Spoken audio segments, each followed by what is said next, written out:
Okay, picture this, a world that's right on the brink of total annihilation. A world so lost in its own darkness that its creator is just heartbroken over ever making it. This isn't just the story of a big flood. It's really about the eerie calm before the storm. It's about one man's impossible choice in a world that had already sealed its own fate. Let's get into it. Right out of the gate, you see this isn't just some epic tale of divine wrath. It's deeply human. This is Noah, a guy who knows what's coming, and his very first thought, his first question, cuts right to the bone. Why? Why would I start a family? Why bring kids into this when I know it's all about to end? That is a heavy, heavy burden to carry. And you know what? He's not carrying that burden alone. Because in this entire world, a world that has completely turned its back on God, the line of faith has shrunk down to just two guys. And their job?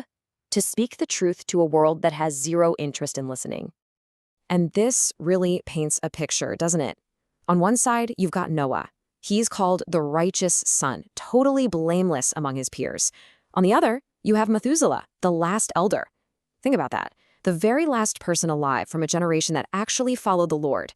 These two are like immovable pillars of faith, standing firm while a hurricane of corruption just rages all around them. And they're given a deadline, a grace period, really. 120 years. That's over a century for the world to just listen, to hear them out, and maybe, just maybe, change its ways. But it was all for nothing. Absolutely nothing. The message just bounced right off them. The sources are clear. The people were just plain stubborn. They refused to pay attention. The world had made its choice, and that 120-year clock was ticking down, and nobody was even bothering to look at it.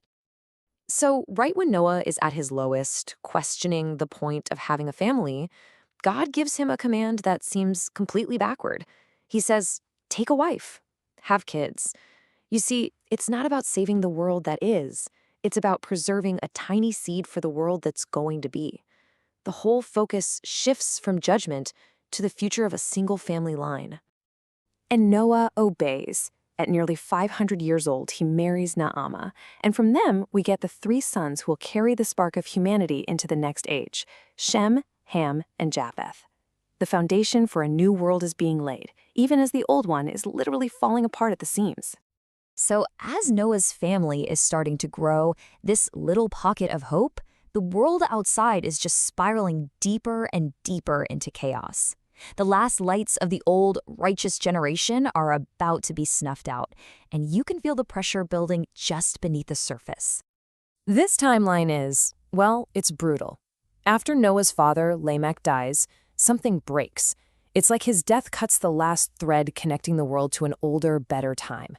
The sources say that after this, the earth becomes completely corrupt. It's not just bad anymore, it's filled to the absolute brim with violence. Things are getting worse fast.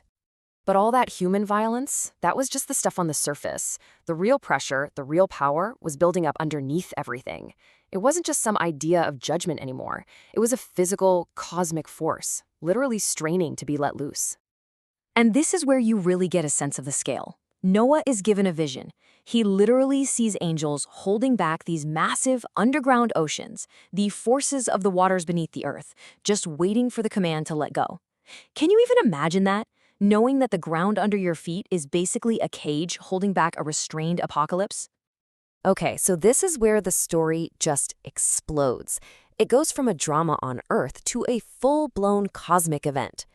Noah sees that the coming judgment, it's not just for humanity. It's also for the celestial beings who led humanity astray in the first place. And right in the middle of this terrifying vision, God lays out the plan. And it's such a wild contrast. The very same angels who are holding back total destruction, they're also going to be the ones who build the vessel of salvation, a simple wooden ark.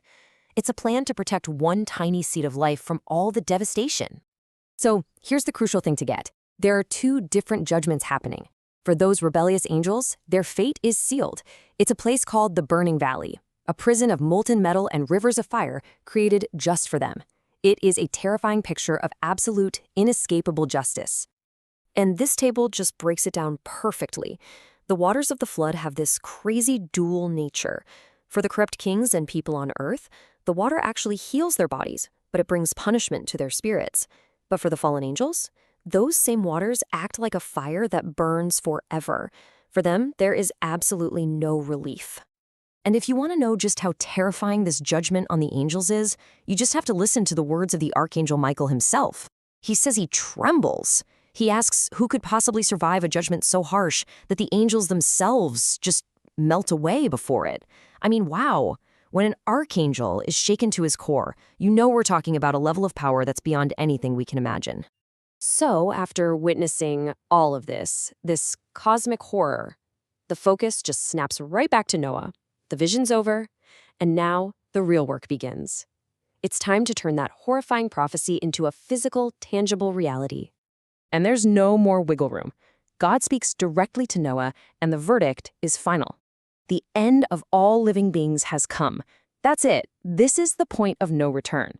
Destruction isn't a threat anymore. It's a certainty. And with that final verdict, God gives Noah a clear 4-step action plan. 4 simple yet absolutely monumental tasks. Build the ship, save the animals, stock up on food, and complete the family that's going to repopulate the entire planet. It's literally a blueprint for survival. And Noah, he doesn't hesitate for a second. He doesn't argue, he doesn't ask questions, he just gets to work. The sources say he starts building immediately, following every single instruction to the letter. His faith isn't just a belief anymore, it's timber and pitch and sweat. And get this, in just 5 years, the entire vessel of salvation is finished. The work is finally done. The ark is standing there, ready. And now we're in these last solemn moments before the door is sealed and the old world gets washed away for good. And then the last elder dies. Methuselah passes away at 969 years old. With his death, the very last living link to the world as it was, to the generations before the corruption, that link is severed. The old world is officially over. Noah's final act before he steps onto the ark is just incredibly significant. He takes the garments of skin, the very same ones God made for Adam and Eve back in the Garden of Eden, and he brings them on board. He is carrying a physical piece of creation's perfect dawn, a holy relic, into the new world that's about to begin. And that really just leaves us with this one profound question. When you face total destruction, what does the story say was saved? A righteous family, the animal kingdom, and a single ancient relic from a perfect beginning. It really makes you think. When everything is on the line, what actually defines a legacy? What is truly worth carrying with you into the future?